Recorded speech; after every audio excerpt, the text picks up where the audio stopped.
What's good? What's good? Just want to do a little test run. See the comments. Test run.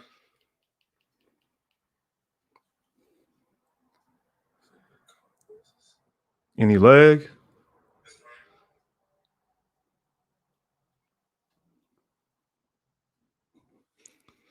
Any lag?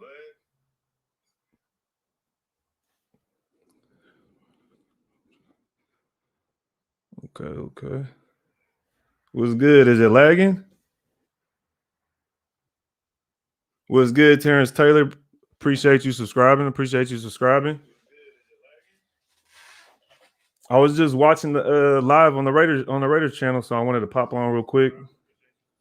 Talk about what we heard. Did y'all peep out the live the Raiders had? Yes, sir. I appreciate it. So I'm good. What's good, Patrick? Sultan. How y'all doing? What y'all think about that live? What y'all think about that? What they had to say? What's good, Jeffrey? Welcome, man. Appreciate you coming on.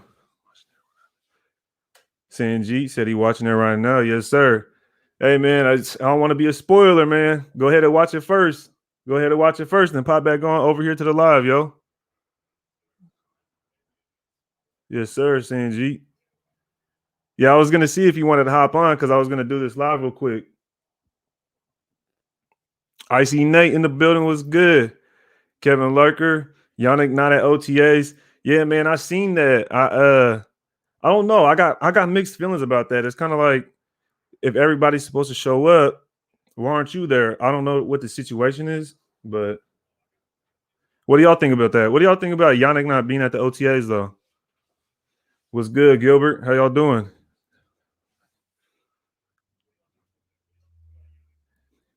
Yes, sir. We is hype. Man, I'm hyped. I'm ready for the season. But I just wanted to get into a few things, some things I heard. I want to say the first thing was Cleveland Farrell that I heard, and he was talking about Darius Stills. How he chose Darius Stills out of everybody. I'm trying to keep up with these comments, but he chose Darius Stills out of everybody to like shout out. I think that's pretty notable. That's pretty notable. I think Darius Stills might have a spot on this roster. Icy Nate said Yannick was at the swimming pool at the Raiders facility.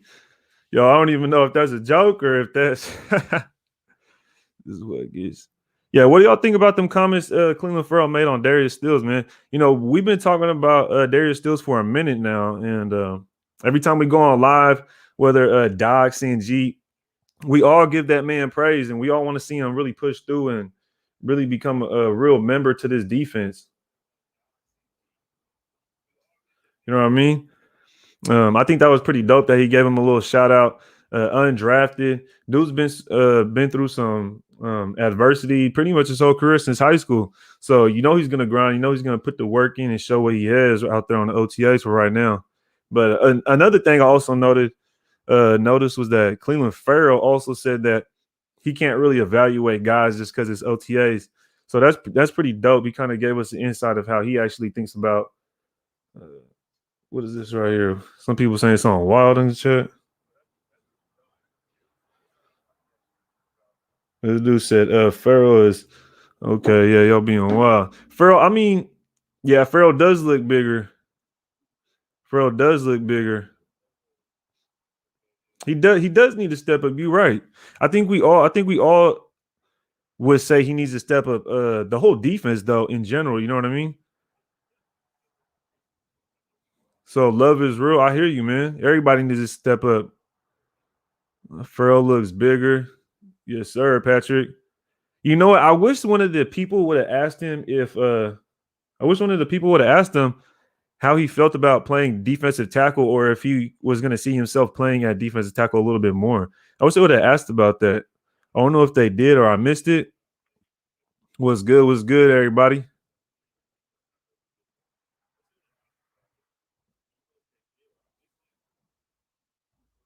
Yeah, but what y'all think about that live? What did you guys hear that, if anything, stuck out to you guys? What's good, Robert? What's good, Joey? How y'all doing? Yo, hit that like button. Hit that like button, yo. I hit my boy Sanjit up to see if he wanted to pop on, but I think he was a little busy. But I'll see what he says here in a little bit.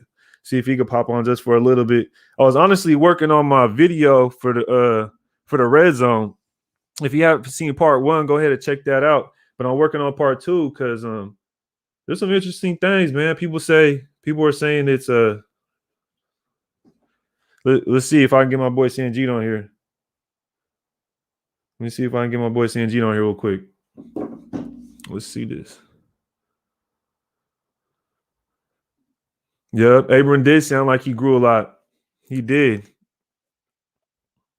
Appreciate y'all showing up. Appreciate y'all pulling up, man.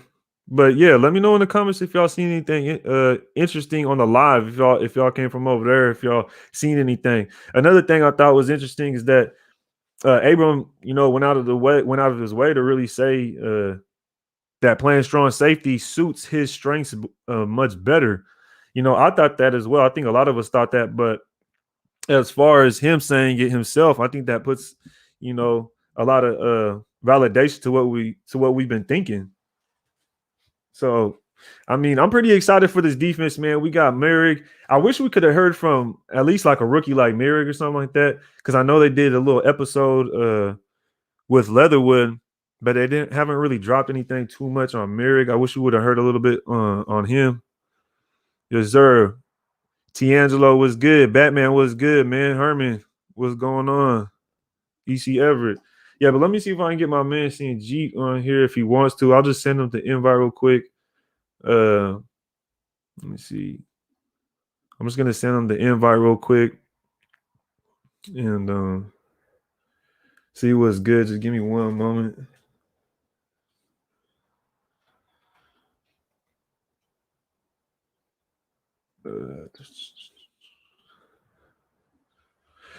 But what's good? What's good, Alex? What's good? How you all doing? How y'all doing? Another thing, man, I just can't wait. Raiders football talk. I appreciate the super chat, yo. Yes, sir. At work, but had to stop by and support, man.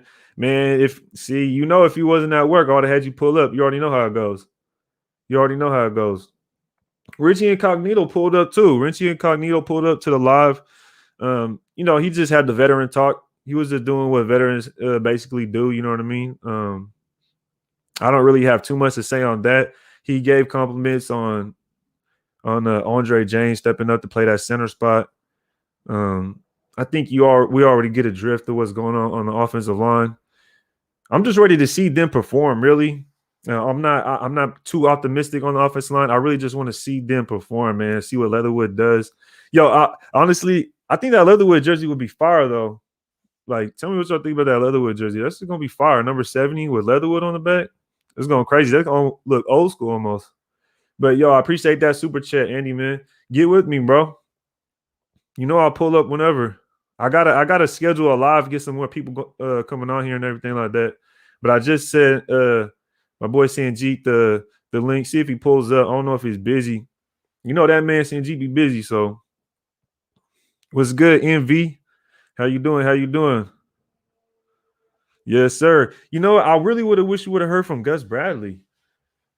We haven't heard from him since we signed him, I believe. And that's it. We haven't really heard from him on the draft picks, and we basically went all defense in the draft. Well, we got two offensive linemen, the very first pick and then the very last pick, something like that. But besides that, we haven't even heard from him. Yes, sir. I think the defense is going to pull up as well. Man. It's just Gus. It's just, man. And then Coach Gruden, we did hear from him recently. That was the first time since before the draft. But yeah, we got to hear from Gus Bradley, man. He does look focused. Huh? He does. He's trying to get that defense right because really our whole this season upcoming is just based on the defense, man. That's it. It's just all on the defense. We know our offense can step up. All our offense has to do is work on that red zone. That's all they have to do. Once they work on the red zone, then we straight. All right. What's good, Knock Andrew? What's good? Max Raider, how y'all doing? XO Sounds. Yo, XO Sounds, I ain't seen you in a minute. I ain't gonna lie. I ain't seen you in a minute. Because I remember way before I even made a YouTube talking to you in the chats, man. So what's good with you? What's good with you, man? How y'all doing? How y'all doing? But yeah, we need to hear from Gus Bradley for sure, and see what he has to say about these rookies, and just kind of hear it from the horse's mouth, just not the players themselves, but actually the coaches. I think it's kind of interesting how they brought out Cleveland Farrell, Richie, Max Crosby, and Abram. All we heard was from Richie from the offense, so I thought that was kind of interesting. I guess he is the most veteran offensive lineman on our team now. Because after that, it would probably go good. Andre James, first year starter. So let me see. See what my boy said right here.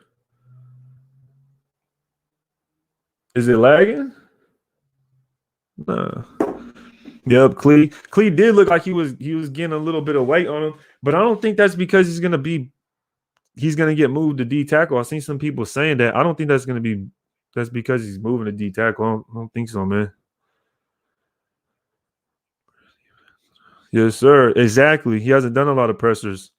And I was saying it throughout the draft, like, man, we haven't heard from Gruden. We haven't seen anything on Gruden.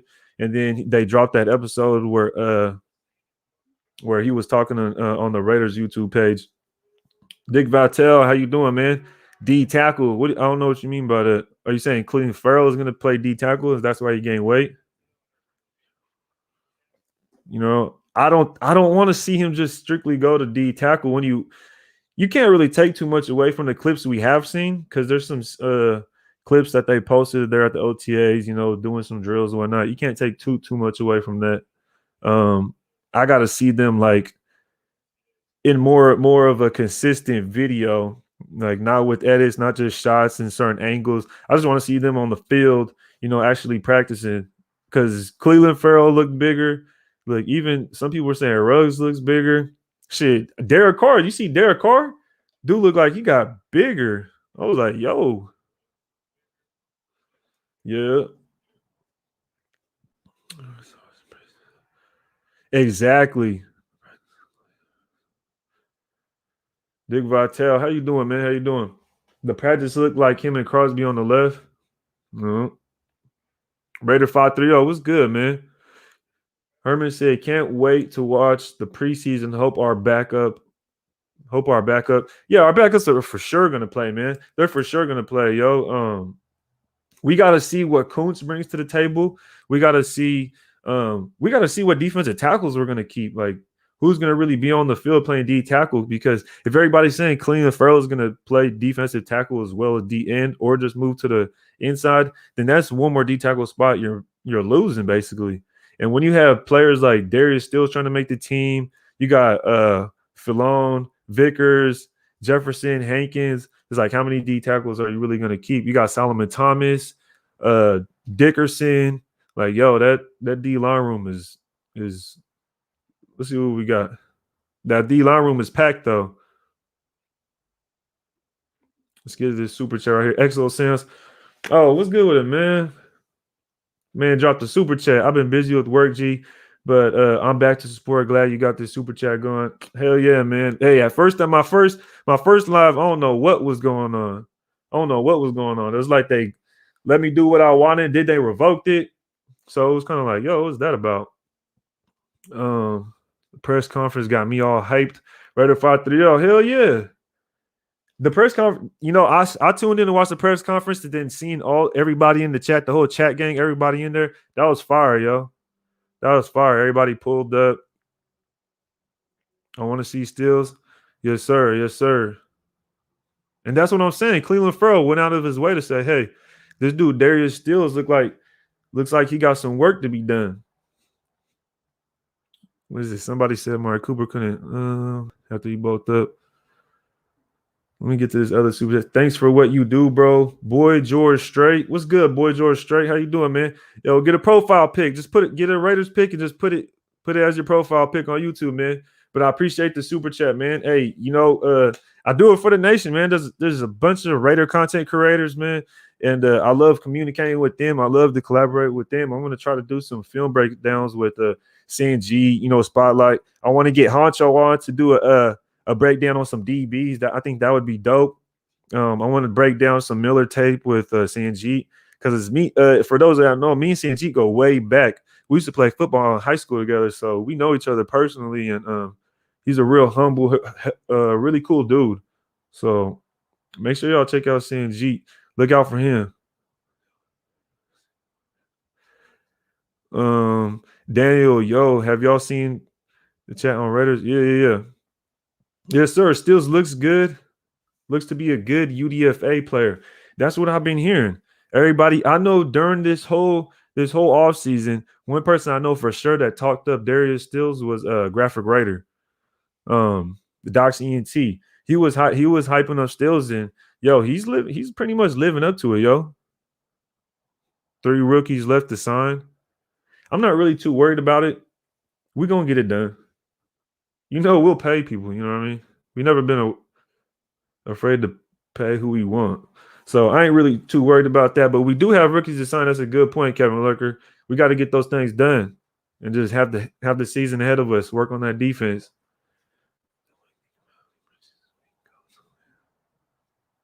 How many preseason games? I don't really look too much at the preseason games because I know in the past, man, we'll even win, we'll go 3-1 in the preseason and just doesn't really mean too much. So if anything, I just want to see individual play, individual talent.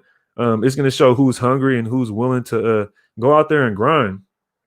That's what I'm excited to preseason for, all the backups, because a big problem we had last year was depth. And this year, we have a good problem, which is trying to figure out who's going to start because we have so much depth.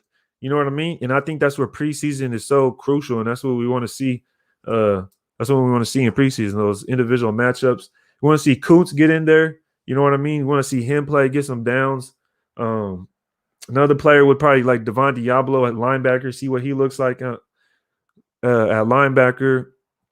Gillespie, just all those guys. You know what I mean? Hobbs is going to be playing at corner. We're going to be seeing we might even see the center that we drafted, Morsay. We might see him play a little bit in preseason. So you gotta really pay attention to those preseason games if you want to know your team, like in and out. You gotta pay attention to those things. Let's see. Let me see. I don't want to miss nothing. Devon was not on the field today. Can you confirm that? I'm not sure. Super sticker, Herman. Hey, I appreciate it, man. I wish the super sticker had like a big old Raider logo in it or something that just came across the screen that said Raiders. That would be dope.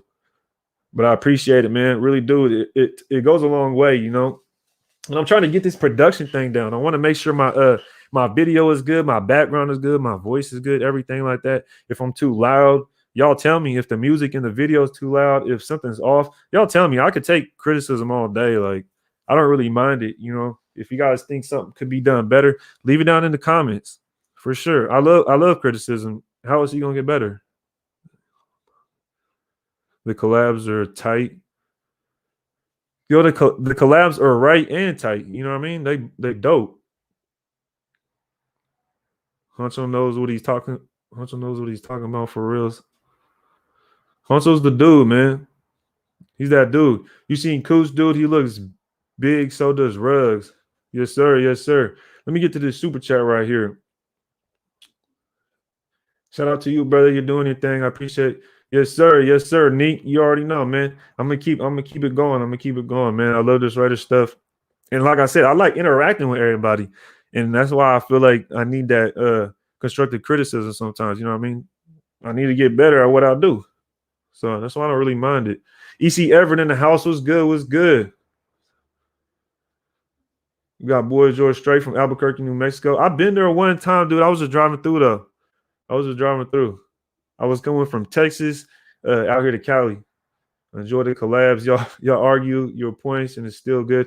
Yeah, me personally, I don't really call it arguing, man. I like to use different terms like a healthy debate. That's all it is. We're all just debating our side and saying what we think and just our opinions. And that's all it is. So it's all good. You know what I mean? But we for surely go at it. We got our emotions tied into it because we be putting our efforts in the knowing what we talking about. You know what I mean? So we definitely be going at it. Please call Julio Jones a reach, yo. You know what, man? I can't do that, man. I can't do that, man. I'm not gonna do that one. When it's good, it's good. You know what I mean? I really don't think DG. What position? There's only 2 preseason games. Yes, sir. Yes, sir. I was just saying, like in the past, like we would win 3 games. In the past, it was 4, so we win like 3. You know what I mean? Man, you ain't gotta be so literal. Trying to be all technical on me. Look at him.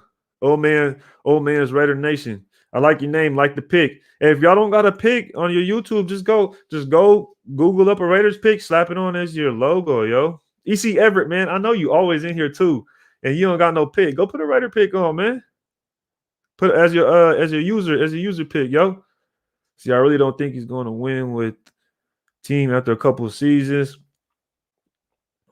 Let me see. Dang, this thing just jumped. This thing just jumped. The what's it called? Just jumped. The chats. I'm trying to read y'all chats, man. Get boys straight. Please do a collab with Tape Don't Lie. You know what? I don't really know how to get a hold of those guys, and I think they kind of stick to themselves. I'm not 100% sure. I left a comment. I think I left a comment on 2 separate videos, just telling them like I like what they do. You know what I mean? I wish they could help me do what I do and kind of teach me on or show me how they watch tape, so maybe I could interpret things a little bit different. But I did reach out to them. I haven't heard back, but I think they kind of stick to themselves. You know what I mean? They've been doing their thing for a little while now, so I still watch their videos. I still comment. I watch everybody's Raider stuff. I'm subscribed to them. You know what I mean? So if y'all ain't subscribed, go make sure y'all go check out Tape Don't Lie. They be having some fire stuff. Bet I feel you. And get to see all the defense. Yes, sir. Yes, sir, man. I wish we would have heard from Gus Bradley. I know I said it before, but yo, we got to hear from Gus Bradley, like for real. You know what I'm saying? Y'all comments just beat the 49ers in the playoffs. Yes, sir. I was thinking about going to that game, me and my girl, but I was thinking about it and I'm like, yo, the tickets that I seen, I was like, I'd probably be better off going to a regular season game, the one in LA. So I might go to that Chargers game in LA. Let me know down in the comments. Let me know down in the comments which Raider game y'all going to this year. Let me know down in the comments which Raider game y'all going to. I might go to that one in LA, and then I might try to grab some tickets for a Las Vegas game and go out there. I got 2 little boys, so I'm trying to get away. You know what I mean? My youngest is only 2, so trying to get away for too long. I can't get away for too long. You know what I mean? I don't want to leave them with their grandma or a babysitter or nothing like that, or with family too long. Raider Nation, yes, sir. What do y'all want to see? I'm not gonna be on here too long though. I just wanted to pop in and say it was good because I was watching the live and I know some people was in there. I just wanted to talk about it, see what you guys had to say, see if you guys maybe have heard something or spotted something that I haven't that I didn't pick up. So if you guys watched that live, tell me what you guys think of it and if you guys heard anything that was pretty interesting. You know what I mean? Just to recap, we Cleveland Farrell brought up Darius Stills, which was pretty nice. You know what I mean? Undrafted guy came in. And he's putting in some work. His name has been ringing, going around. So I wonder how that's going to unfold in that D tackle room because we know it's full. We just got rid of Irving, which a lot of people said that was a surprise.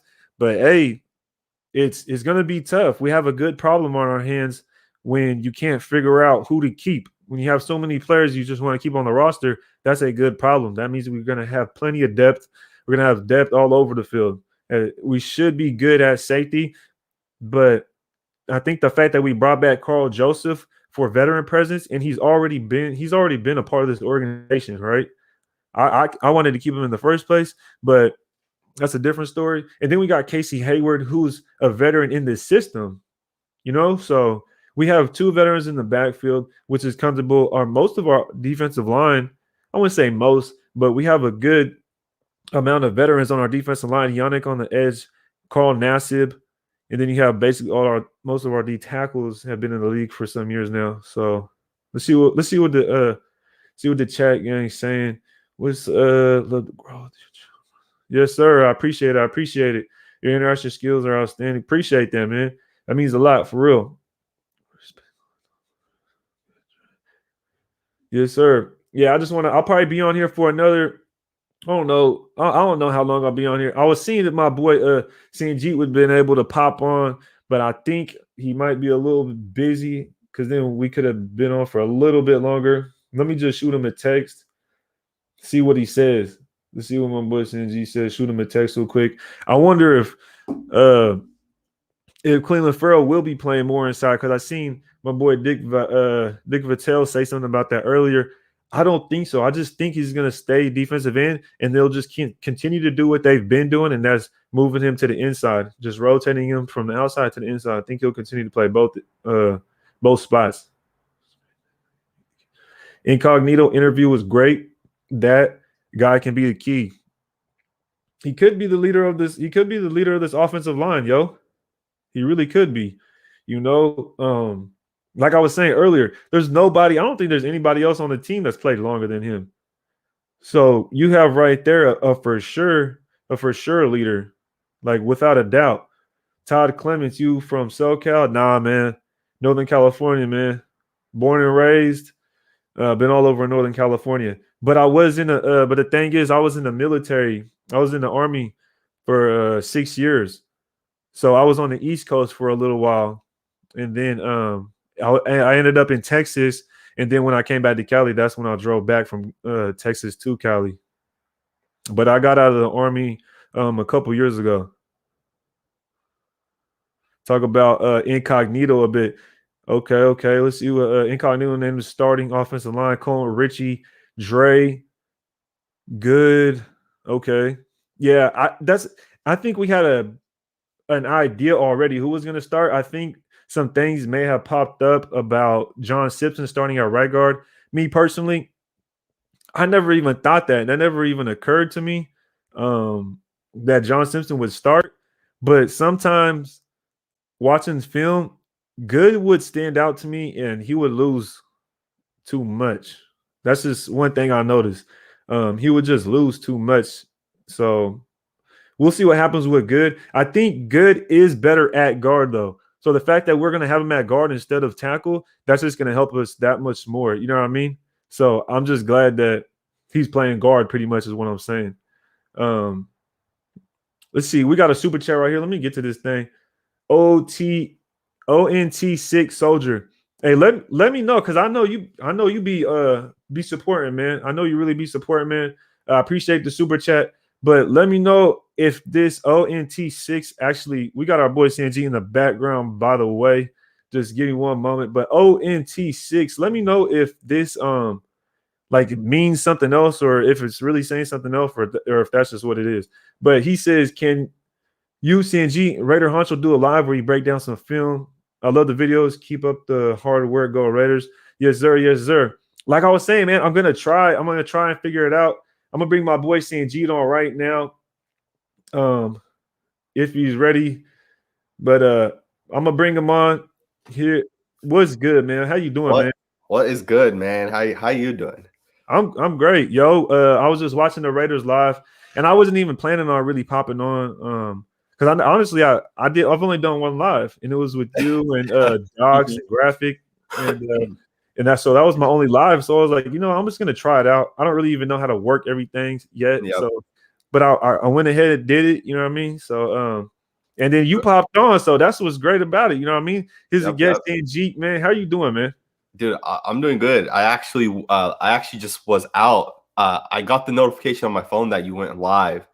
And then right in the beginning, I saw that you're talking about the fact that the Raiders had their pressers or whatever. I watched the video, man. I jumped on it right away. I'm technically supposed to be working right now. So yeah, you are working. Yeah, exactly. I am working.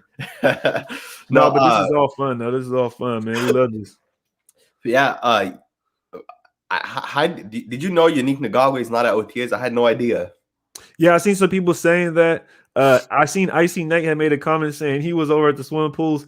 I'm not sure if he was being sarcastic or not, but I don't know what the story is behind that. I don't know if it's.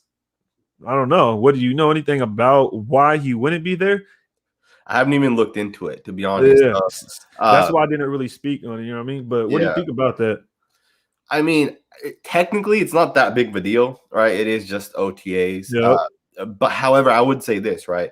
If you're trying to win, right? You want to win the Super Bowl. That's your goal. Why not show up to OTAs? Like, if I'm going to assume that maybe originally he had already decided he wasn't going to go because players voted on this like what 2 or 3 weeks ago. Players had decided they were not going to go to OTAs, and obviously something shifted recently, and the Raiders decided we were going to show up. And maybe Ngagwe had vacation plans, right? He booked the trip. Who Yep. knows? It's Memorial Day weekend, right? So who knows what his plans were. Um, Ultimately, it's not a big deal, but I know us fans, like, it technically is, right? Because you want these Yeah. guys to be together, right? Like, Richie Incognito had his presser, and that's a leader, man. Like, you hear him talk, you hear the way other people talk about him, right? I think Max Crosby touched on him a little bit too. That's a leader, right? People look up to Richie Incognito, and Richie had that whole situation where, years back, where people say, "Oh, this guy's racist. He's this and he's that." But the fact that today players look at him the way they look at him, to me, it seems like that's what a leader is. Yeah, and that's basically why Dick Vitale, the super chat, I appreciate it, man. Appreciate the support. I know my very first live, he was there. He was trying to help and do super chats, and it was all messed up. But appreciate you coming back. And he says, let's talk about Incognito. Wow, that guy could be the key, and it's like he really could be because when you see our whole team, he's been in the league probably longer than half the team combined.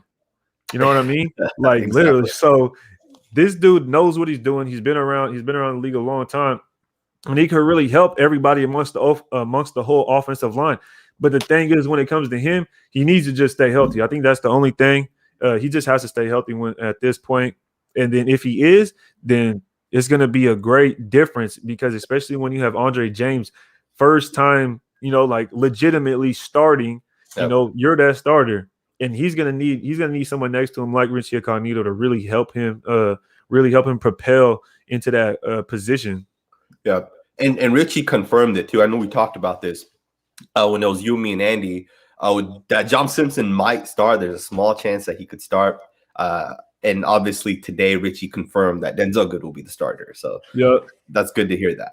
Exactly. And I was saying earlier, me personally, I didn't really think Simpson was going to start I at didn't all. either. Yeah.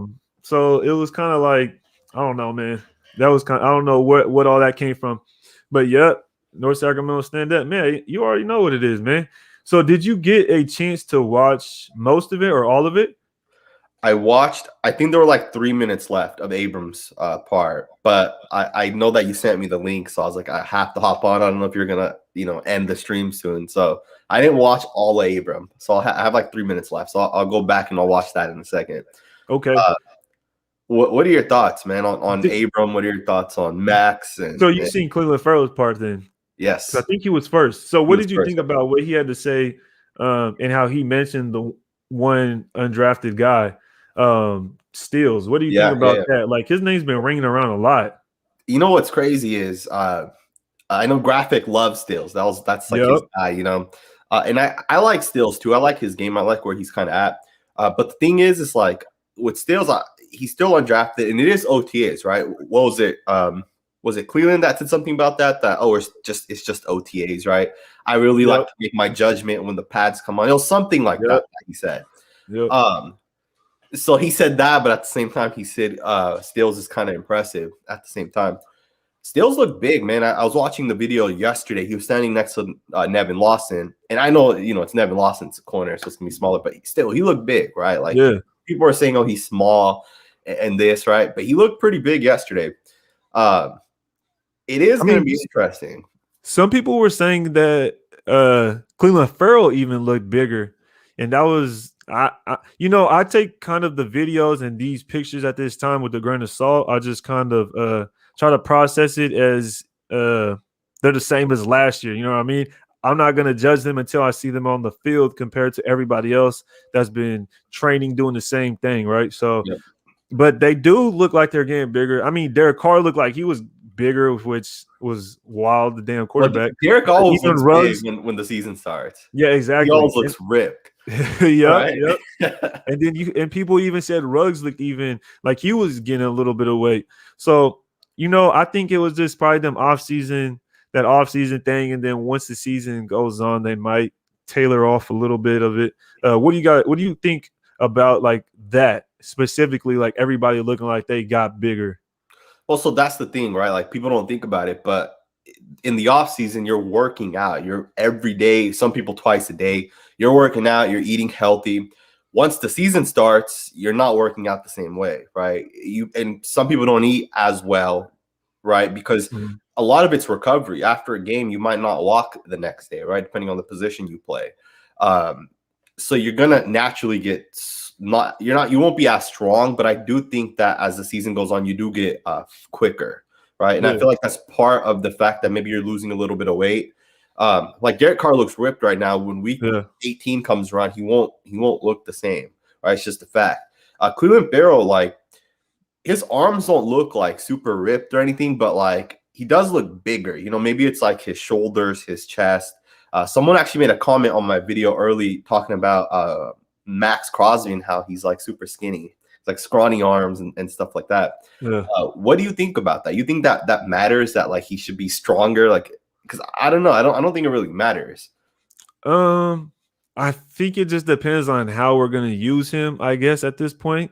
But that's looking at it from I guess, a coach or a organization standpoint. But from a player standpoint, I wouldn't want somebody to look at me like, oh, I can only pass rush, so I don't have to worry about getting bigger. So I don't. It just depends on how you look at it. Based on Max Crosby himself, if I were him, I would want to get bigger and stronger. You know what I mean? But I think sometimes some people genetically don't get that cut or that. You know what I Yeah, mean? that Maybe is he true. is getting stronger, but Yeah. maybe he's just not getting that look that everybody else gets, but you never know, man. Maybe we can see something from Max this season that we haven't. But the fact that we got Kuntz, the fact that we got Yannick, I don't know, man. Some snaps may be taken away from the run stopping situations. So maybe a better performance from the pass rushing look. We might not be able to see what he looks like from the run stopping. But did you get a chance to hear what Richie Incognito was saying? Because I know my man Dick Vitale, he's trying to get to Richie Incognito, man. Appreciate the super chat again, man. He said he loved Richie Incognito answer to the reporter that asked him why he showed up to OTAs. He said we want to get a competitive edge. What do you think about that? I love it, man. I absolutely love it. The one reason you show up to OTAs is because, especially from a rookie's standpoint, right? Like guys that are first year guys in the league, you want them to see that, hey, we're together as a team. We're getting together. We're putting the effort in, right? If you put the effort into every single rep at OTAs, you take that in a training camp, you take that into preseason week 1. When the first game of the season comes along, all that training is gonna be there, right? As opposed to if guys decide to not go to camp. Like I don't know which teams are attending camp. I don't know which teams aren't. But the teams that are attending camp, and I don't know if it was Richie or Max. One of them made the comment that you are getting that competitive edge of being together right now. And last year they didn't have that, right? Last year guys came in week 1 and they didn't even know each other, right? That's Yep, a big deal. That yep, has a huge impact, right? A team wins a Super Bowl in so many different ways, and I think one of the ways is you have to have a good bond, right, as a team. yep, for sure. You got to. You have to have that chemistry. You got to build up that camaraderie. You know what I mean? That esprit de corps. You don't want to just show up and be like, I don't really know this guy next to me, and then try Exactly. to like hype him on. You know what I mean? Mhm. So that's a great point. That's a great point. And I think a lot of people really do like what Incognito had to say. I'm looking at the comments, everybody's talking about Incognito, and yeah, for sure, I'm glad that we do have a leader because when we get rid of a guy like Rodney Hudson, and then someone next to him that's been with them basically his whole career, I believe Gabe Jackson was next to Rodney Hudson his whole career. And then you have Trent Brown, who he didn't really play that much, but he was a force. So we got to have a leader for sure. And I think also Colt Miller could step up and potentially be a leader in some way. But I know Colt Miller is very, more soft spoken Yeah, he doesn't speak a individual. lot. He doesn't Yeah, speak a lot. exactly. No. So as long as Incognito stays healthy, I think he's going to be a dominant force for our offensive line, complete, for our whole offense in Yep. general. You know what I mean? Yep. So when you're in them trenches, you really got to do some things. But what do you think? So, because you didn't get to finish, right? So you got to see what Max Crosby had to say. What do you think about what he had to say? I feel like his was a little bit more, I guess, generic, a little bit more watered down. He But keeps what do it you think about very. what Max had to say, man? He keeps it very like politically correct, just the correct answers that you have to say. I think he was the one that said Yannick Ngakoue isn't at OTAs, right? I think he was the one that put that out there, or was that Cleveland? That was the one that said evaluating players. No, I think Max was the one that said Yannick Ngakoue is not at OTAs. Yeah, that was Crosby. They And had then, asked him. I think they asked him something, and it came up. and which is interesting because we hadn't heard about it before that, right? So like, obviously, media was not able to be there in the past. I think either today or tomorrow they'll officially have like the first day that they're able to attend OTAs. I think it was actually today. But it'll be interesting, man. It'll be definitely interesting to kind of see how the OTAs kind of finishes out. But with like Max Crosby, like they were asking him about Gus Bradley's system. They were asking him about how he kind of feels about it. Honestly, it seems like people like Gus Bradley like a lot. I think it was Cleveland Farrell that said that it's just much better. He didn't say it was much better than Paul Gunther specifically. Yeah. He implied it. That it's like the energy. Like it just is better, right? I'm pumped up for it, man. And I'm very excited that they had Jonathan Abram, Cleveland, and Max, because those are the guys I really want to hear from. And of course, Richie's, a great person. He speaks well. I did hear the first part of Jonathan Abrams' interview, and he kind of confirmed that he'll be the box safety, and he kind of you seen that part. Okay, yeah. Because I had posted that on Instagram also. And that's what I kind of wanted to ask you. I wasn't sure if you've seen that. Yep. What do you think about that? Him confirming it and what he actually had to say about, his strengths, what he said on that comment. So what do you think about that? So here's the thing. You and me have been talking about this the whole entire, for however long, right? Pre-draft, post-draft. We've been saying it that Jonathan Abram is the box safety. He's going to be the starting strong safety for the Raiders. Yep. Yes, sir. Now, some people have been saying, "Oh, Jonathan Abram is going to be a bench player," right? People have said that. I don't know how many times you've read that or if you've ever seen that, but people have made the comments to me on my videos saying that Jonathan Abram is not going to start. That's why we got Gillespie and Merrick and all these other safeties, Diablo and whoever else. But I love the fact that Jonathan Abram is ready to play strong safety in the box. And he's saying it's his strength, but we see it on film. We know that's his strength. We know that he will play the run well. We know he knows how to defend the run. He knows his fits. He knows all that good stuff when it comes to defending the run. At the same time, I'm very excited to see, like, if we're playing cover 3, is he going to play the curl flats? Is he, and then in man situations, is he going to cover a tight end, a running back? Like, I want to see how he does, right? Because that's going to ultimately define how much success he really has. Yeah, because when you look at Gus Bradley's defense, remember that video I sent you the other day on Instagram where it was like, yo, what coverage is this? Yep. And it was like there was a safety kind of down there. It looked like he could have been in the deep thirds or he would have been in the crow flats. So it's going to be interesting to see exactly what he does, because maybe we'll see him down around the box and he just bails out completely and ends up playing a deep third or something like that. So it's going to be interesting to see what he does. But the fact that he said himself that, like, I'm going to be playing to my strengths, I took a lot from that, you know what I mean? Especially when he says, like, specifically, he says single high, we got to use to playing single high, and then I'm gonna be playing a box safety to my strengths. It's like, oh man, like he just basically said, I'm not, basically saying PG, yo, like, come on, man, what the hell are you doing? Like, I don't know, man, but it was interesting. Let me get to this super chat right here. My boy Neek. He says turnovers will be key this year. In 2016, we led the NFL with a plus 16 differential. We have ranked near the bottom in offensive possessions. 1 to 2 more possessions, I can see us average 30. What are your guys' thoughts? I'll go ahead and let you answer what you think of that, Sanjit. What do you think about that, the differential? Yeah, so I think turnovers is the most important part of defense. I think it's more important than being ranked high in points per game. You can have a 30th ranked defense in points, But if you get a lot of turnovers, you'll have not a great, but you'll have a good defense, right? Because turnovers is what's going to help you win. How many times did the Raiders get the ball for the offense, like on their 30-yard line, right, to start a drive? Like, it never happens, ever, right? Like, maybe 2 times all of last season. You look at the Ravens. I watched the Ravens play maybe 3 or 4 times last year. They're forcing turnovers, like play after play after play. They're getting the ball for their offense. If the Raiders can have a plus 16 differential, that's very impressive in my opinion. Plus 16, right? That's obviously with the way our offense is now, that's kind of how we're trying to play, right? We want the defense to force turnovers, and we want to be safe on the offensive side of the ball. I think it's the most important part of defense, man. And I think Jonathan Abram playing strong safety in the box, allowing him to maybe blitz or do things like that. At the same time, having Merrick play deep, I think we're going to have more turnovers this year. I think we'll be bringing a lot more pressure as well. He says in 2016, what I remember specifically about that season also when it comes to turnovers is that not only did Derek Carr take us down for game-winning drives, fourth quarter comebacks, whatever the case may be, Khalil Mack, I hate to bring him up. I know we got to get over it, but he just mentioned 2016. Khalil Mack single-handedly closed games for us. I remember when he took the ball, he intercepted the ball on a screen pass from Cam Newton on the Panthers, ran it in for a touchdown. I remember when he took the ball out when we were playing the Jets. He ripped the ball out from there.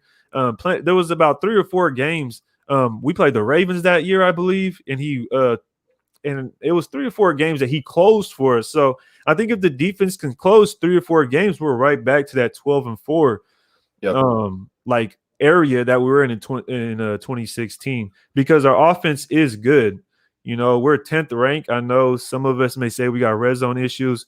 And Sanjit made a great point on I forgot which live it is that we did, but he made a great point saying we might be nitpicking at the red zone, but we have the 10th ranked offense to the right now. We have a good offense. So if we do fix those red zone issues, just imagine how good our offense really can be. Mm-hmm. And if our defense is just in the middle of the pack. So I think that's going to be pretty interesting to see, man. Let me ask you a question. Do you think ever since Carr's been on the roster, right? Do you think this is the best roster we've had? And you can compare it to 2016 as well, right? Do you think this roster is better, considering coaching and all that stuff? Do you think this is the best roster we've had? Man, it's hard to say. Just overall, like best roster and coaches that we've had since Carr's been here. I mean, you can even go past that. We've sucked since freaking 2002. Yeah. That's a good question, man. I don't think so. No. Do you think 2016 was better? Yeah. So here's the thing with 2016. I just want to say this one real quick. The reason I say that is because when you look at Carr's wide receivers right now and the way we were running the ball then, we didn't have a Josh Jacobs just doing crazy. We just had we had Latavius Murray, I think DeAndre Washington and Jalen Richard, right? We have Murray for sure. Maybe those two. I'm not 100% sure if we have. And Murray, I believe, was like top 5 in touchdowns and rushing touchdowns. Yep. So that's why it's kind of hard for me to say this roster right now is better because that roster, I mean, you had Khalil Mack on the other side, and like I said, he just single-handedly closed the games for us. Like, it didn't matter what the defensive backs did. Like, it didn't matter. Like, they just kind of had to stand there, and then he got in and then strip sack. You know what I mean? So it's kind of hard to say because when you have Cooper on one side and Derek Carr plays a lot better when he has a guy like a Crabtree that he doesn't have to run hella fast. He just has to be a possession guy, a guy that has a body that knows how to use his body against corners, and Carr could put the ball to where that wide receiver could be successful. And I feel like we've seen that a couple of times. But I would say that roster was better, man, because the offensive line that year was also pretty stout. Oh yeah, they played pretty damn good. So I think that roster was legit. I think the talent we have on this roster is a lot better because they have upside. Yeah. Right. We knew what we had on 2016. We knew who was the upside. Yep. You know what I mean? But on this roster, it's like we have so many first round picks on this roster that haven't really produced what we have expected. 7 first round picks so far since Gruden's been here. which is You know what I crazy. mean? That's And nuts. it's like, damn, we haven't got a Pro Bowler out of one. I mean, Josh Jacobs, I know, but it's a running back we took in the first. So, but I think our talent on this team could potentially be better than that roster, you know. So let's see what happens this season and Yeah. see what it looks like on paper. What do you got, man? Yeah, I totally agree with you. You make a solid point. In fact, you just changed my mind because I agree with you now. Initially, I would have said I think the roster. So I still think the roster with the potential players, I think has the higher upside this year. Obviously, we haven't seen the guys come together, right?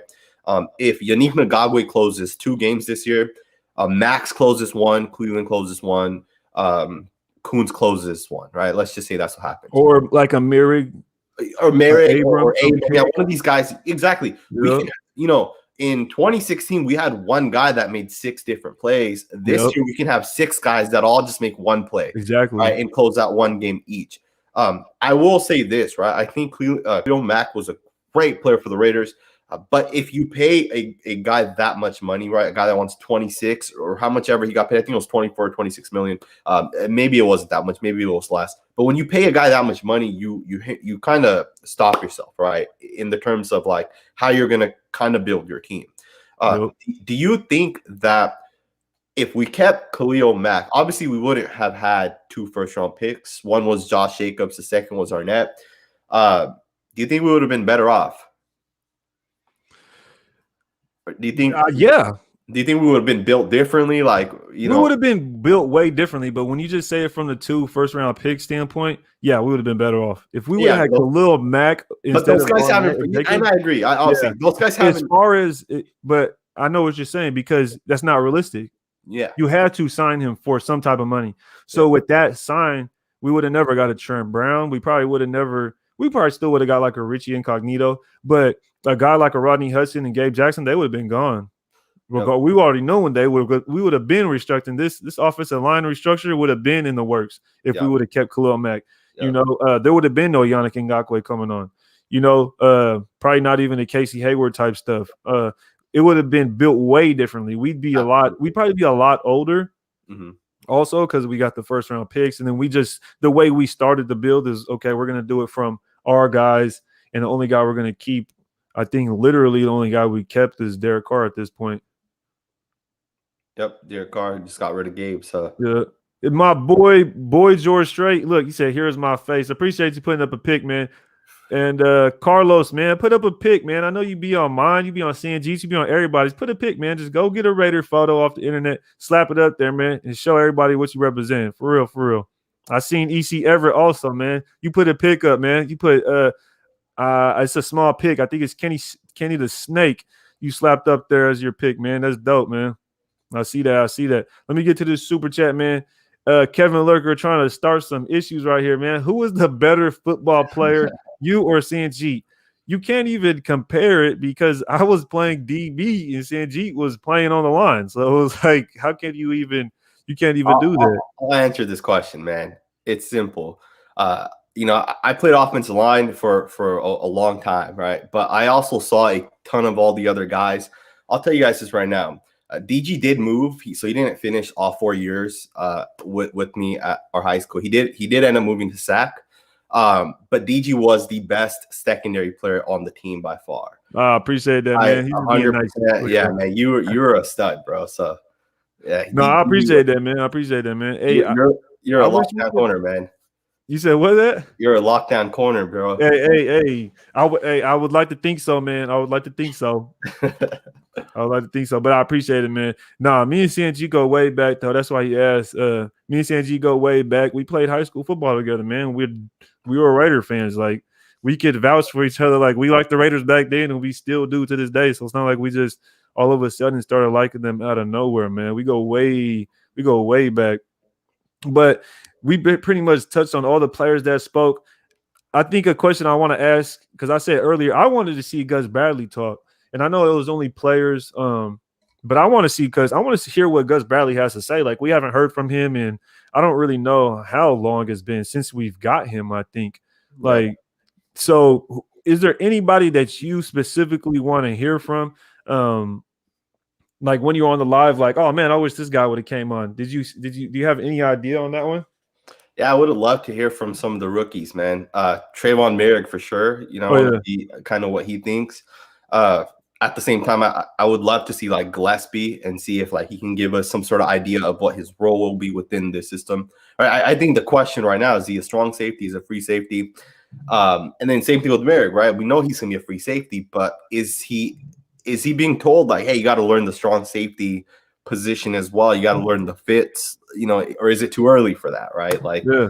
um, I definitely want to hear from the rookies for sure, man, and the coaches, of course, right? Specifically Gus Bradley, like John Gruden. We get enough of John Gruden, but definitely Gus Bradley. You think they're gonna do that with Merrick? You think they're gonna try to make him learn a lot of assignments, or you think they're what do you think about? Because that's the interesting thing. You think they're gonna actually make him try to learn like a bunch of different fits, assignments, techniques, places to be on the field, however you want to chop it up, or do you think they're gonna like strictly tell him, look, you're gonna be at this free safety. I want you to learn everything. It's almost like that thing, like what is it? Bruce Lee says, I'd rather try with the same kick 1,000 times and perfect it, rather than try 1,000 kicks and do it once. So, Yeah, what do you think? Like, do you think they're gonna actually do that with him? Because I know you said, what if we move him to the slot and then we put? Because I know what you say. So, what do you think? What do you think? yeah. So the interesting thing is like he is a rookie, so we always have to keep that in mind. We're literally only in OTAs, right? So you know we're not gonna get it that much out of him anyways. But I will say this: if we only kept him at free safety for the next 3 years, aren't we using him incorrectly? Like he was such a special player in college. He played everywhere in college. Why would not, you know, maybe we take it slow. Maybe the first 8 weeks, you just let him play free safety, let him adjust to the game speed. And then you start moving him around a little bit, get him comfortable. And then going into year 2, that's when you really have him start doing different things. But I feel like we would be at a disadvantage only having him play free safety. How do you feel about that? I mean, that's a good point. I never really thought about it like that because watching the film, you'll see he basically played everything outside of single high free safety a lot of the time. Exactly. Exactly. You really have to dig and look for him playing just free safety a consistent amount of times throughout the game.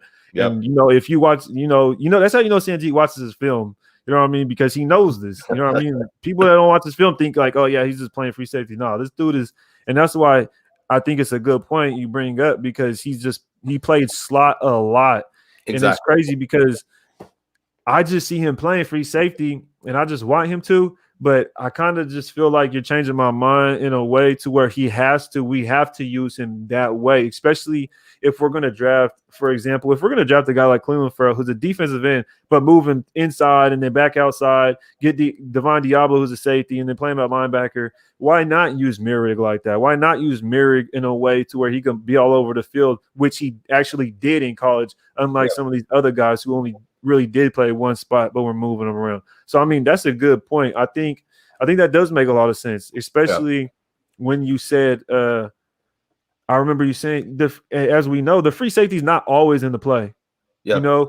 If the pass is underneath, the free safety is not going to be able to make a play on it, especially when you're in when they're not covered 3. The safety's going to be nowhere near there. So you do want to have a player with ball skills who can read the quarterback, who can read routes and really pick up those underneath routes. So I mean, it does make a lot of sense. I'm pretty much just excited to see what happens this season, man. Especially the preseason games. I think these preseason games mean a ton.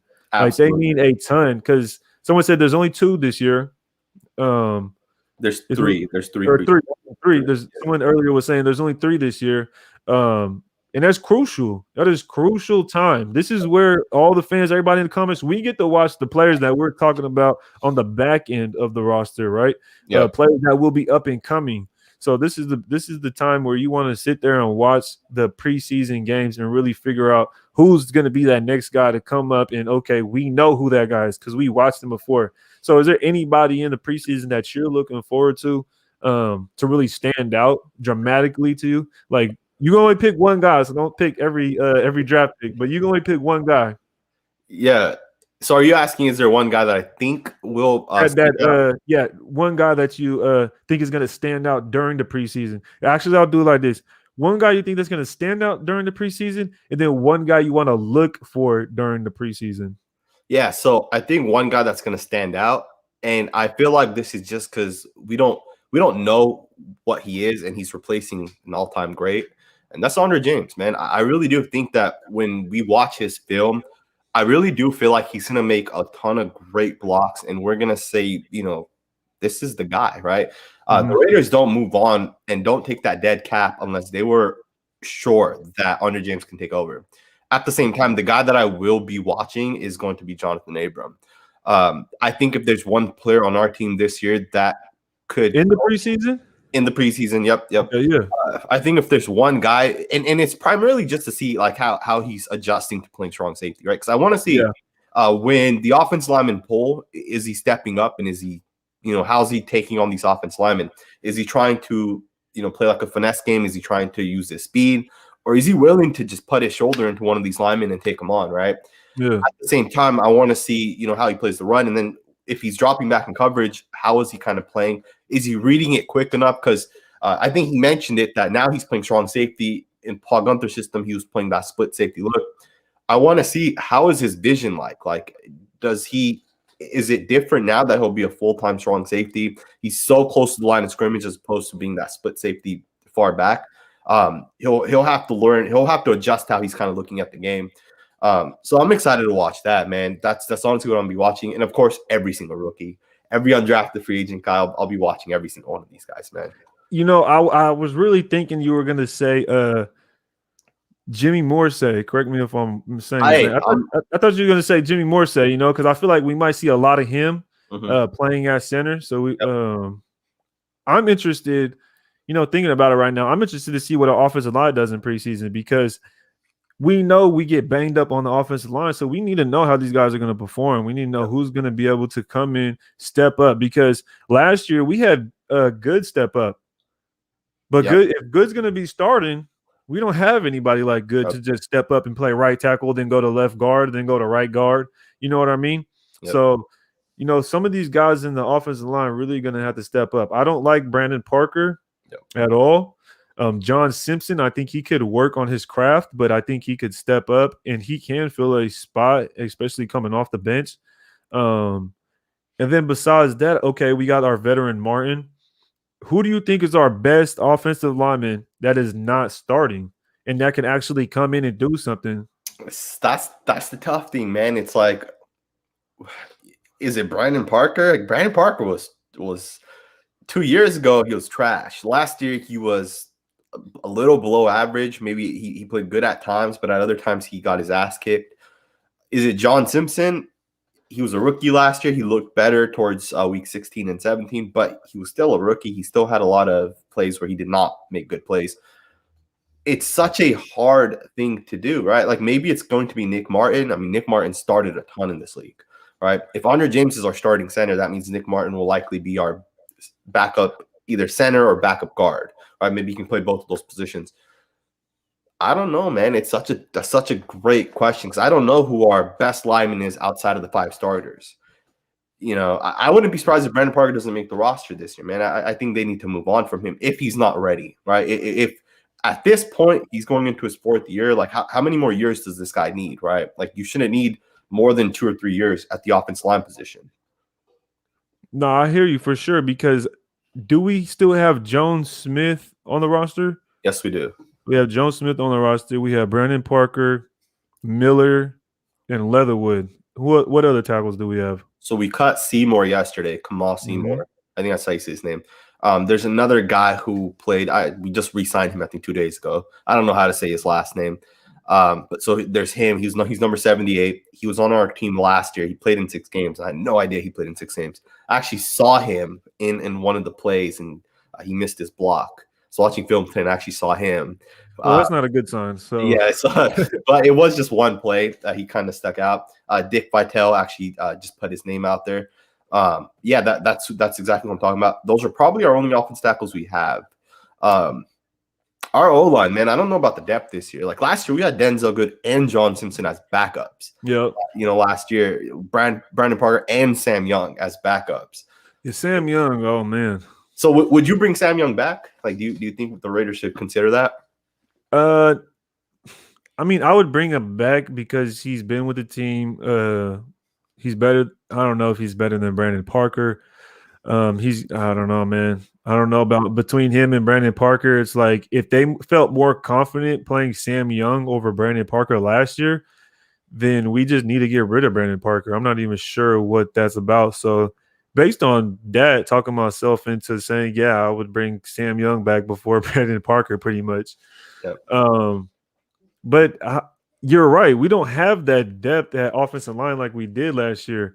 Let me get to this super chat real quick. I'm way behind on the super chats, but I did come across the man. I hope I didn't miss any.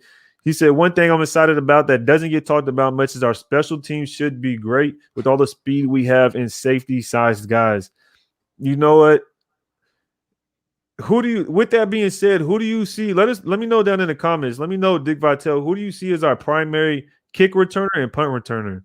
But as far as the safety size guys, yeah, we're gonna have some dudes out there. You know, whether it's anybody from Gillespie, Carl Joseph, um, Divine Diablo, Tanner Muse, Javin White, just it doesn't really matter. We have a bunch of guys across the board that have speed, size, and can hit.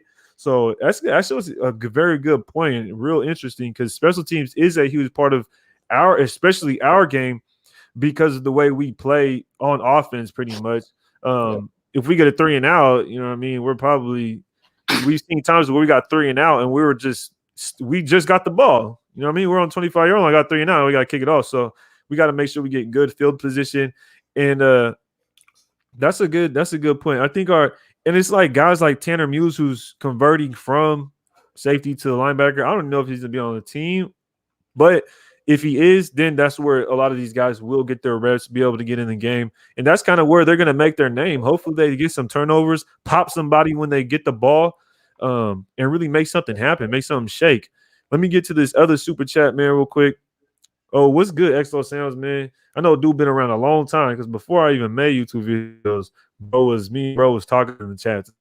Does who change of having a number one wide receiver and make this roster better than 2016? What do you guys think? Yeah, if we get Julio Jones, our roster is better right there because he's better than Cooper, he's better than Crabtree. And then having Ruggs on the other side with Hunter Renfrow and Darren. Because the thing is, Darren Waller, you bracket him, you shade a guy to one side and have a dude play man on him. You know what I mean? Then you just take away basically our only red zone threat. What do you think about that? Do you think it would make our team? Do you think it would make our team better than 2016? But I think you said it already is because of the talent, kind of. I think. What do you think about what XO Sounds has to say? Yeah, from the talent perspective, I think the roster is better. I think they just have to take that next step. If they don't take that next step, then obviously the 2016 roster is going to be better. If we get Julio Jones, we're the best team we've had in a long time. I will say this, you mentioned bracketing Darren Waller. I was watching the Miami Dolphins game. I actually did a film study of it. It's the one that I told you about, me doing like third downs and stuff like that. Oh, yeah. I was watching the Miami Dolphins game, and I watched every third down play. And surprisingly, not only did they bracket Darren Waller, but the other bracket that they were doing was Hunter Renfrow, which I did not think that's who they would bracket. I think there were 12 plays, and out of the 12 plays, they bracketed Hunter Renfrow maybe like 7 times, which is crazy. Why would you bracket Hunter Renfrow, right? But it's your third. You said this is your third down video, down. right? Yep. And these are specifically third down plays. Yep. So this is what's crazy when you start breaking down to a specific play, specific moments in the game, and this is what Sanjit's doing. Like, y'all need to pick this game up. He's telling y'all right now like a lot of game that people don't see. I think that's interesting, man. What do you think about that? You said about 7 out of 12. Man, half the plays, and they're bracketing Hunter Renfrow. Like, what do you think about that? Like, so I do think that Derek Carr trusts Hunter Renfrow, and he does throw to Renfrow on third down. So I think the Dolphins look at it like we're going to take that away. And Renfro's a good route runner too, right? He gets open. He knows how to create separation. I think 3 of those 12 plays, we had Waller lined up to the left side, single man. We could have thrown it up to him, and Carr doesn't. I pointed that out. I think it was 3 plays, 3 of those 12 third down plays. I think one of those 12 third down plays was just the knee, so it doesn't count anyways. But I do think that teams like people say Henry Ruggs, they're bracketing him, they're doubling him, and they're backing super far safeties playing over the top. I don't think that's the case, man. I don't see that happening that often. I don't see Henry Ruggs being the guy that teams were bracketing that often. I would say that I think Henry Ruggs was just a rookie last year, so I think maybe teams didn't respect him that much. Well, he'll have to obviously prove it first, right? Hunter Renfro's proven that he can make plays happen. If Henry Ruggs proves he can make plays happen, then yeah, maybe those brackets go away from Renfro and go to Ruggs, right? But right now, I don't see that happening. That's interesting. Like you would think. I wonder what the stats is on Waller then on third down. His targets going to him on third down. His completion, his how often he catches it when it goes his way. I don't know. Third and Renfro though, man, that says a lot. That really does say a lot when you're bracketing Hunter Renfro on third down. But it's dope, and it just shows how good he is. You know what I mean? Yeah. And it kind of makes me think: should we be using him more? You know what I mean? Like, what is our strategy if he's getting bracketed? What is our strategy outside of him on third down? What do you like? What do you think about that? Our offense now, in my opinion, right? Our offense on third downs, like from the perspective of like the actual talent that was out there, it was awful last year, man. Like, I mean, think about it. You have Jason Witten, Darren Waller, Ruggs, and Nelson Aguilar, right? Mm-hmm. Literally 3 of those 4 guys are not good players in the Reds. Like Witten's just not a good receiver at all, right? He's just too old. He's slower. Ruggs is not a polished route runner. He struggles running routes. Aguilar can't catch, outside of deep throws. Like he'll drop a pass, right? Waller's the only guy that really, when it came to like 3rd and 5, 3rd and 6, that we would have on the field that could potentially have that catch, right? And then Hunter Renfro as well. I think we need more talent on offense, man. And what scares me is our offensive line, according to just kind of how it looks like on paper, our offensive line is going to take a step back this year. There's no way we're going to be as good pass blocking as we were last season. And it scares me, like, is Derek going to get hit more? Is he not going to have those outlets? Because, where do we really upgrade at wide receiver? Like, unless Brian Edwards takes that next leap, right? I feel like I'm on the same boat because I'm not as optimistic, right? If I see the offensive line and you get rid of players that are proven in the NFL, I'm going to choose them over a guy that hasn't been proven in the NFL every time. Like, that's just how I am. I just want to take what's proven. I think it's kind of like with the roster thing. The potential is there, though. Andre James, the potential is there. We know we have what we have in Richie Incognito, Colton Miller, Denzel Good. We know what we have in him. And I think what you were saying, Denzel Good is arguably better than Gabe Jackson, if not just as good. So we replaced that. Now it's a rookie in Leatherwood at right tackle, which I don't think he would. Well, yeah, he could replace Trent Brown because he was so injured.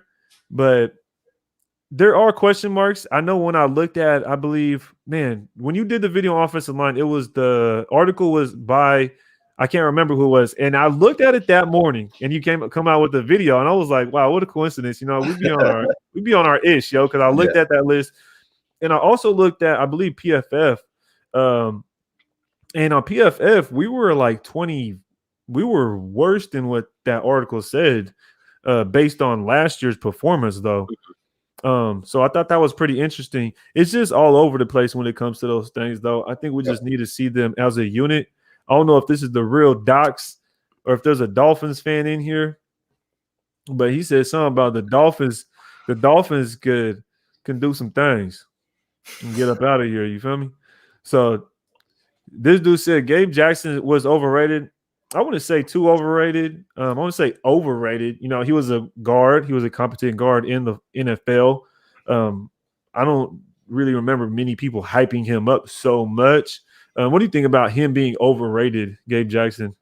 So here's the thing, right? In the Raider Nation fan base, I think he was overrated in within like our circle, right? Yeah, that makes sense. This is basically what he was saying. So you're right. He's right. Molly Maul, you right, man. You right. I'm How many lost, man. people say Gabe Jackson's like a top 6 guard, or he's like one of the best guards? Because Yeah, I don't think he is. I think right, he's good at times, but he struggles at times too. right.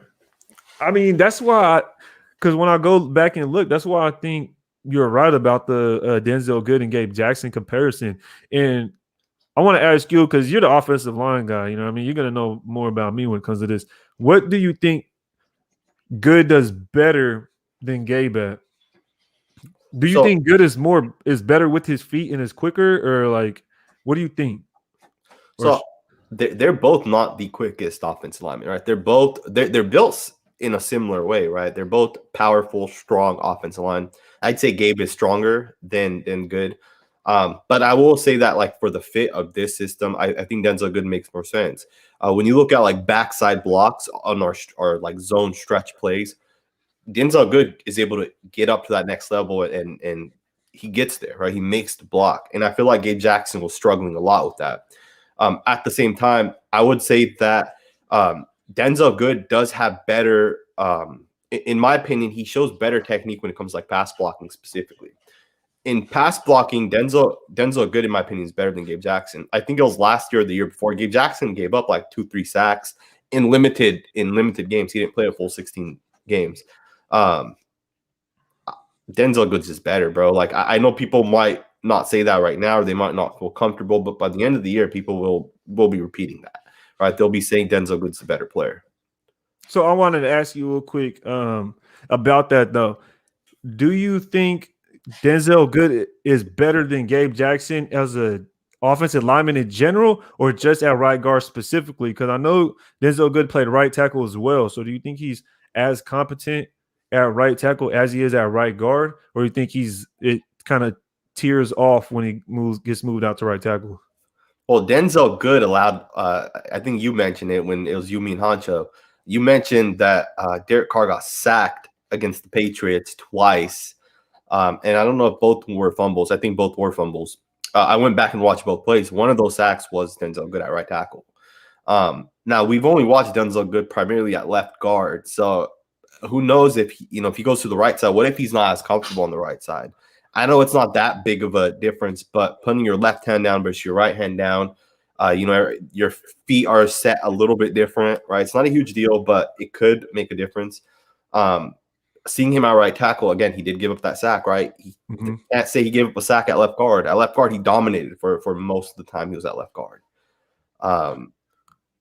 It'll be interesting to kind of see how he plays at right guard. I say we should put Richie at right guard. Let Richie and Alex Leatherwood let them go at it. Let Richie Incognito teach Leatherwood. Leatherwood has so much potential with his power.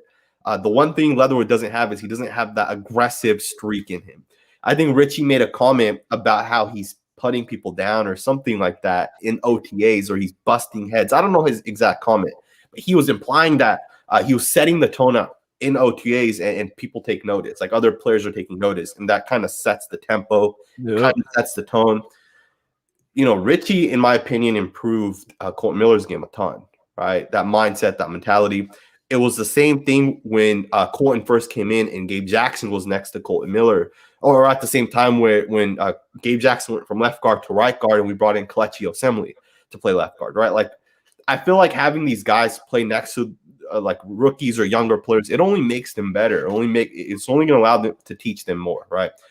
At the same time, I think Denzel Good's a perfectly fine offensive lineman to help Alex Leatherwood. Plus, I think Denzel Good will actually finish the season and probably be here for the next 2-3 years, right? So maybe you let those two guys build on that right side, right? Richie might not finish the season. We don't really know yet. So it's just, that's why I keep saying with Richie, it's just going to be interesting to see how his health is. And that's why I was kind of touching on the depth of our offensive line, because we've seen what happened last year with our offensive line. We had was playing musical chairs.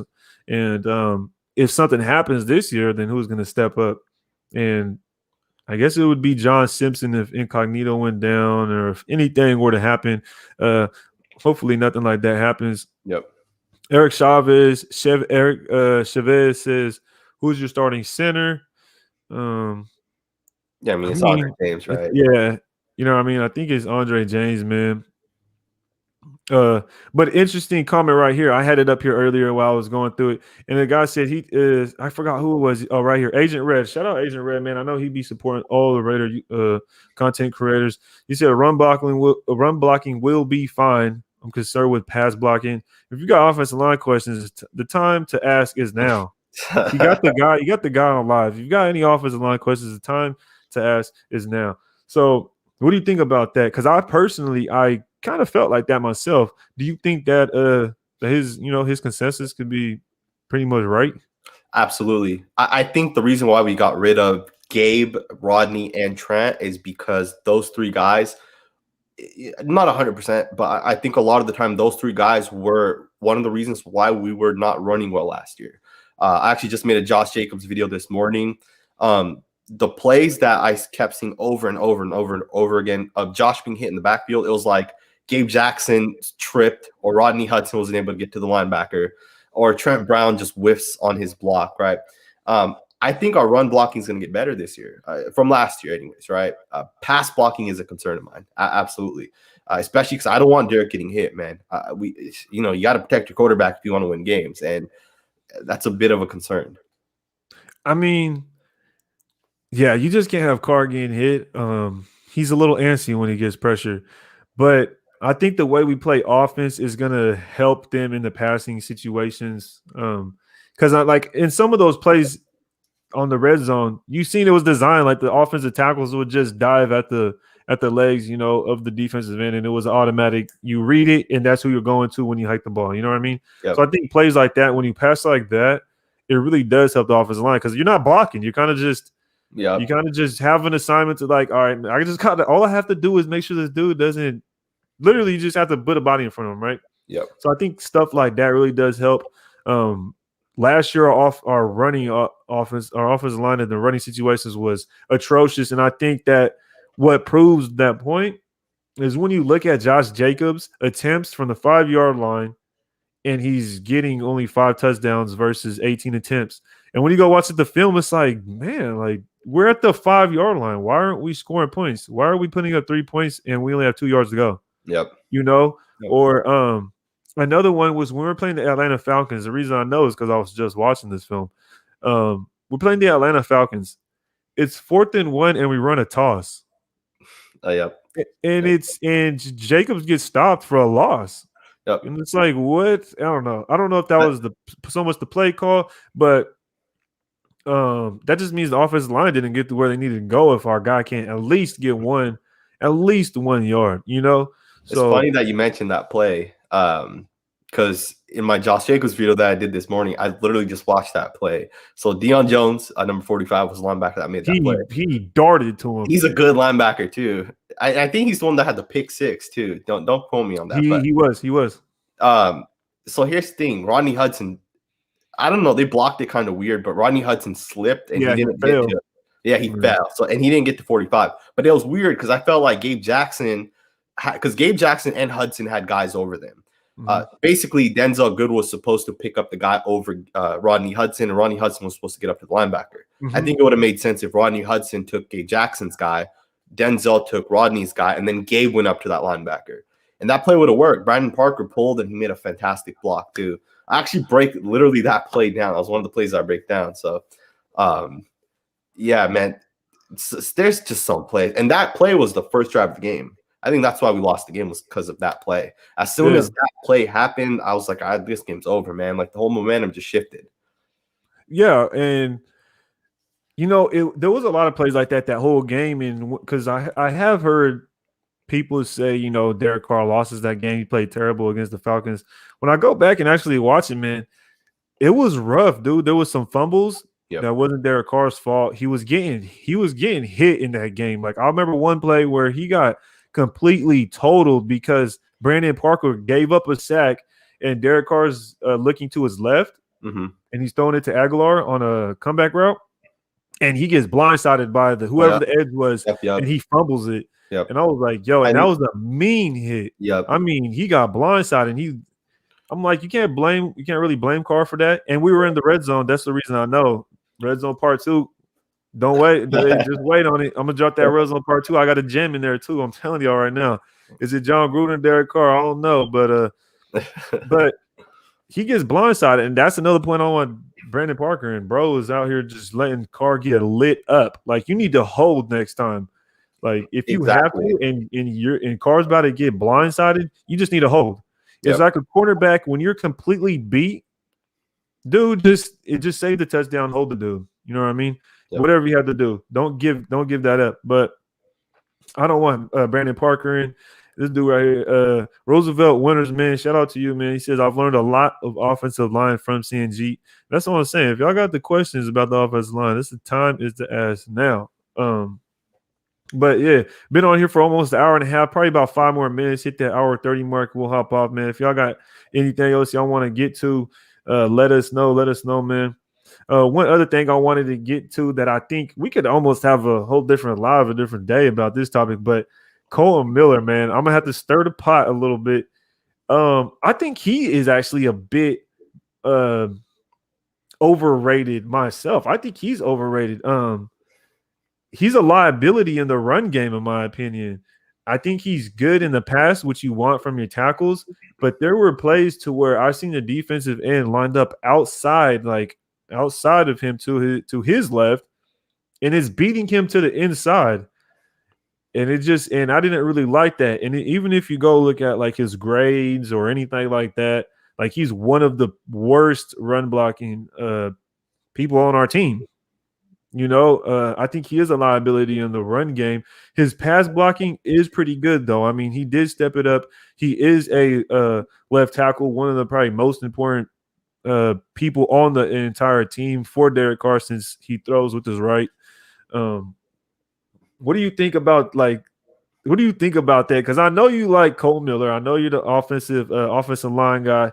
What do you think about that? You know what I mean? Because I just think he needs to work on his run blocking, and it shows up. If you watch, it shows up. So when it comes to Colton Miller specifically, you're a new YouTuber, right?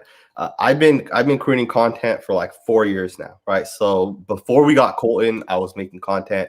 We got Colton, I was still making content. Colton Miller's rookie year was bad for sure, right? But a lot of his issues came after he got hurt, right? He got hurt, I think, in week 3. Prior to week 3, he had not allowed any sacks, hits, nothing. Like, he was having a good season, right? After that, it was against the Browns. And I think for the first 2 quarters, he was perfectly fine against Myles Garrett. He got hurt, was not the same. He allowed 17 sacks. But I was the only one defending Colton Miller, right? After his rookie year, everyone was writing him off, saying he's a bust, he's trash, blah, blah, blah, blah, blah. Even his second year, he allowed, 7 sacks, 8 sacks his second year. But the thing is like, it's not necessarily just the sacks. It's about the fact that, like, if you watch his technique, if you watch the type of player he is, right, there's a reason why Orlando Brown Jr., who is on a Hall of Fame track, right? I said that in my video that I made of him. There's 2 types of players. There's players like him, and then there's players like Colton Miller. Colton Miller has all the intangibles, right, as you'd say, minus strength and not necessarily great technique, right? But those are things that you can learn and develop, right? You cannot take Trent Brown and expect Trent Brown to get faster. It'll never happen, right? Trent Brown can get stronger, but he'll never get faster. I always feel like Colton Miller has always had great technique at times, specifically when it comes like backside blocking. Pass blocking, I felt like he was worse at than run blocking. You have to keep in mind, I think Colton Miller struggles when it comes to power runs. I notice it over and over and over again. When it comes to power runs, when he has to block the guy directly in front of him, using assuming like the running back's about to go right to his inside and he knows where he needs to get, he fails at it. He's not a power run blocker. But when it comes to zone blocks, he does a good job, right? And I don't know the exact play you're talking about. I would love to check that play out. But this past season, I do feel like he did take a step back when it comes to run blocking. At the same time, I watched every single Colton Miller play recently, I'd say in the last like 2 weeks. And I feel like when it comes to pass blocking, if we didn't run a quick passing game, I think Colton Miller gives up more sacks. Like, Derek Carr throwing the ball quickly helps our offense line out so much. which is sad because we were the second highest paid offensive line last year. Like, how are you that highly paid and yet you guys still struggle at times? I mean, that's a good point. I didn't really want to say that because I didn't want to stir the pot too much because I feel the same way. Like if Derek Carr didn't get the ball out too fast, or I mean, fast enough, then he would get sacked more. But I do want to give Colton Miller his credit where it's due. At the same time, but I will say that in the run game, I just think he does have some things he needs to work on. Not saying that he's a bad player or anything, right? We all need to improve everything. That I just wanted to see what you thought about that. So at the end of the day, would you say he is overrated? It's hard to say he's overrated because people wrote him off and said he's. Let me say this. Okay, Right I now, see what you're saying. if so, people wrote him off in Raider Nation, not the outside. Raider Nation wrote Colton Miller off, right? And I think only in this third year he really proved people wrong. Now, if you guys think Colton Miller's a top 5 left tackle or offensive tackle, he's not that, right? He's ascending for sure, and his potential's through the roof, right? Some offensive tackles take 6 years, and that 6 years when they become a superstar player, right? I'm not saying that's gonna be Colton, but I do think if you're gonna say Colton Miller is a top even 10 offensive tackle, he's being overrated. He is not a top 10 offensive tackle, not yet, right? He still has to continue to get better. He does lose still, right? Those losses need to stop happening, especially against average players, right? You can't lose against average players. But I think he's on his way. Which, I thought about this. Why did Colton Miller get such a small contract? Like, why did he not get paid top tier offensive tackle money? And I feel like it is because he does lose still. I think the Raiders look at him and they don't think he's the perfect player yet. So I feel like they kind of took a step back and thought about it before paying him out like a ton of money, right? Because Orlando Brown Jr., I don't think he signed with the Chiefs yet, right? But the Chiefs, I don't think he has, right? I think he's on. I don't think so, but go ahead. Let me see where you're going with this. He's going to get $28 million, right? Exactly, yeah. Next year or the year after, whenever he signs. And the Chiefs lost all potential to like kind of negotiate the second they gave up multiple first-round picks, right? Or how many ever picks they gave up. Once you give up that many picks, just like the Niners, when they traded for Trent Williams, you lose all negotiation power because at that point, you're not going to trade a first-round pick for a rental, right? Exactly. So I think the Chiefs messed up big time. I think they're too like, oh, we need to fix our offensive line. I think that was a huge mistake. Now I think Orlando Brown Jr. is a perfectly fine player, but cap matters. Yeah, cap matters. It's a little different because I think Brown is a lot better than Colton, but I'm not really gonna go down that path. But to your point of like, yeah, they kind of messed up because they're gonna have to re-sign him, and it was kind of like with the Cowboys when we traded away Cooper. When people said, "Oh, whether the Cowboys are gonna re-sign Cooper or not," they're gonna re-sign him because they just gave us a first-round pick. Yep. You're not just gonna give a first-round pick away and then just let the guy walk to the streets. You know what I mean? That'd be a waste of time. So it kind of does put the Chiefs in a bind. What was that? I do think that this is Cooper's last year with the Cowboys. I would be glad to take him back, man. I would trade for him. I don't know what we would have to give up for him. I would bring Cooper back, man.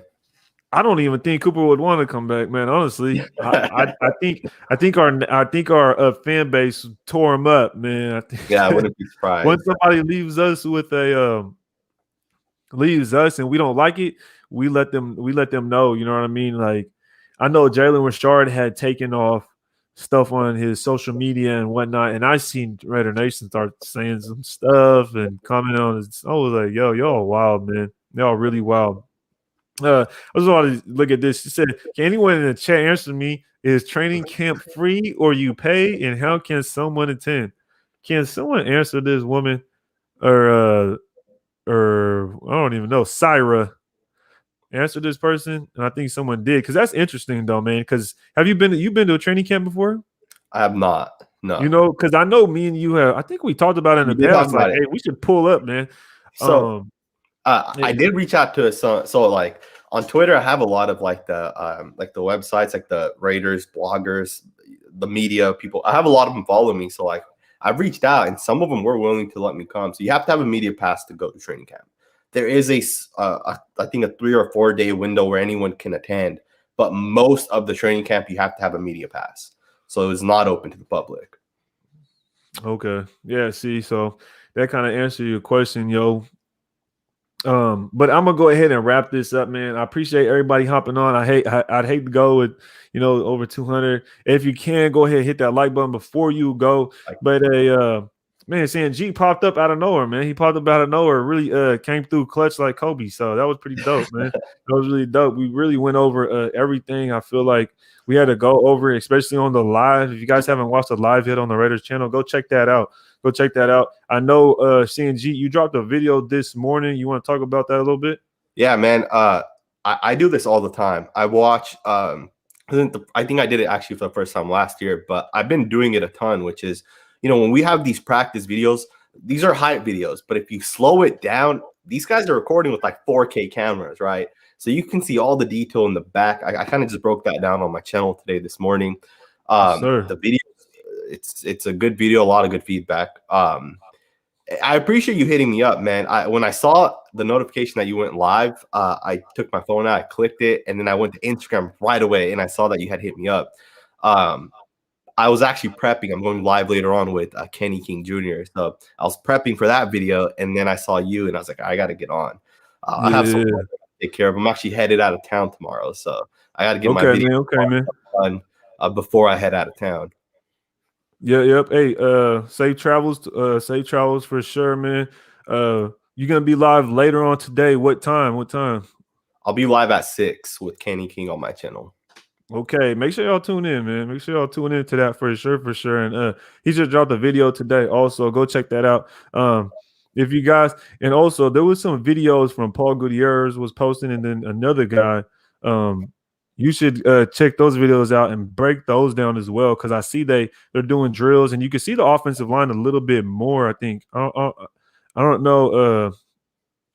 I don't know if you've seen that one yet. I don't know if you've seen it yet. But go ahead and make sure you check those ones out and drop a video on that. I know everybody's going to want to see that, man.